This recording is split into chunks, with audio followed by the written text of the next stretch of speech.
Somewhere in a small town, a group of campers were on a trip deep in the Kinney Woods. It was supposed to be a perfect night, a night of scary stories by the fire and s'mores that would melt in your mouth. But that's not exactly how it turned out. "Now, children," said the camp counselor in a deep, booming voice, "gather around the campfire. Time for some horror stories." As the children gathered, the light from the fire flickered on their youthful faces. Giggles and whispers would ripple through the small crowd of campers. There is a legend. The legend of the rocking chair. It seemed as if the air got colder. The fire didn't.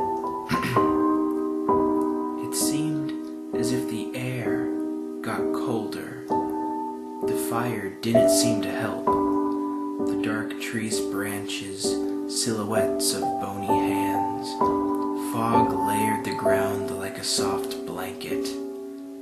The children were quiet, and it seemed even the crickets were listening in. The fire crackled.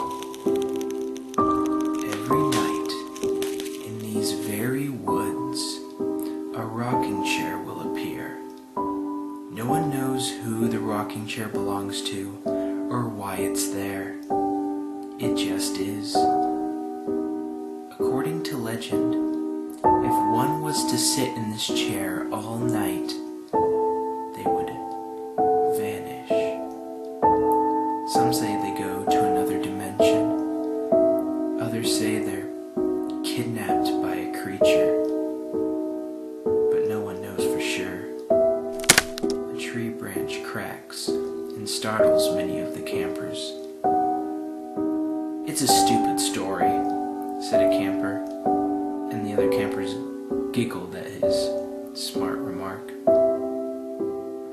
The counselor looks at him and smirks. "Now, Jimmy, if it's so stupid, then try explaining that."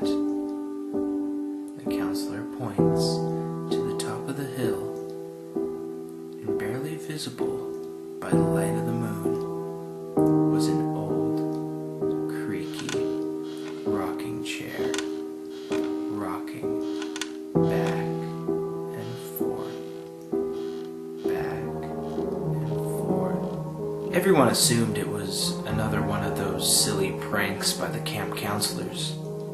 However, most campers were shaken up about it anyways. "Hey, Andrew, I dare you to sleep in that chair tonight," said Jimmy with a devious smile. "You're out of your friggin' mind, even if it wasn't haunted or whatever. I don't want any animals eating me," Andrew said with a nervous laugh. "Come on, do it, chicken!" 3 or 4 campers began to chant. "Do it, do it, do it." Eventually, Andrew caved in and agreed to the dare.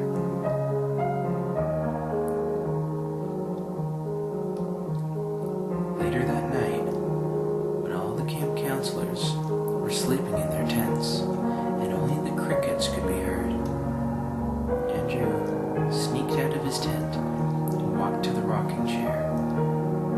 He thought to himself, it seemed to take hours to walk to a rocking chair that was only up the hill. The creaking of the chair seemed to be deafeningly loud. Creak after creak. There was no wind, so why was the chair rocking? Surely there's a logical reason why. Well, Andrew reached the chair and planted himself in it.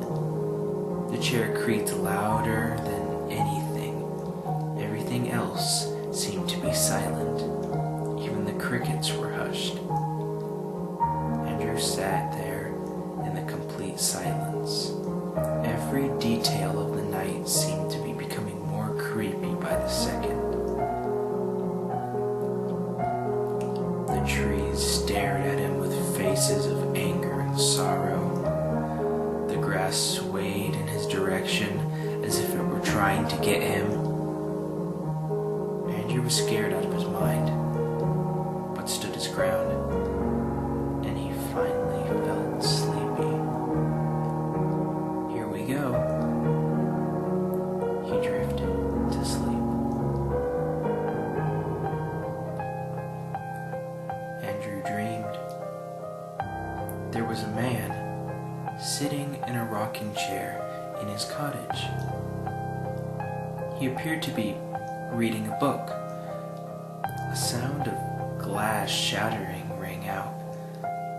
The man just sat there, as if he didn't hear the glass shatter. A figure appeared in his doorway. A tall, dark figure, blending in with the darkness of the other room. The figure walked forward.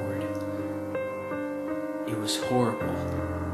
A tall man in a sleek business suit. He was so thin. It appeared that he hadn't eaten in months. His eyes were dark red, the color of blood, and his face was a face of pure evil. He slowly walked behind the man. The man sat there completely oblivious to the demon behind him. Suddenly, the figure grabbed the man by the neck and shoved his arm down the man's throat. He pulled out a mysterious blue light. A terrifying voice came from the looming figure. Finally, the key. Your soul, old man, will stay within this chair forever. You ought to steal the souls of mortals to add to my collection. The figure gave a large, evil smile and threw a marble on the ground, and everything was gone. The house, the man, the figure, everything. Everything except the rocking chair. Everything faded to black, and the rest of the night was dreamless.